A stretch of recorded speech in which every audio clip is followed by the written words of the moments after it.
Як Крэмль спансуе рускі свет у Беларусі? Крэмль ужо доўгі час спансуе сваіх марыянетак у Беларусі.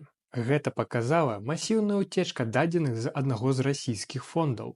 Дакументы праліваюць святло на шматгадовую гісторыю падтрымкі расійскай мяккай сілы ў Беларусі. Агульны аб'ём грантаў сотні тысяч долараў. Як высветліла бюро, расійскі фонд шмат гадоў фінансаваў разнастайныя прапагандысцкія праекты ў Беларусі. Асабліва інтэнсіўна фонд стаў працаваць пасля задушэння маштабных пратэстаў 2020 года. Па нашым падлікам, за апошнія 5 год гэты фонд выдзеліў 400 тысяч долараў на праекты ў Беларусі. Дзейнасць прарасійскіх актывістаў, якія падсілкоўваюцца з Расіі, нясе пагрозу для незалежнасці нашай краіны. Хто атрымліваў грошы ад Расіі і на якія справы? Усё гэта ў новым расследаванні «Людзі Пуціна».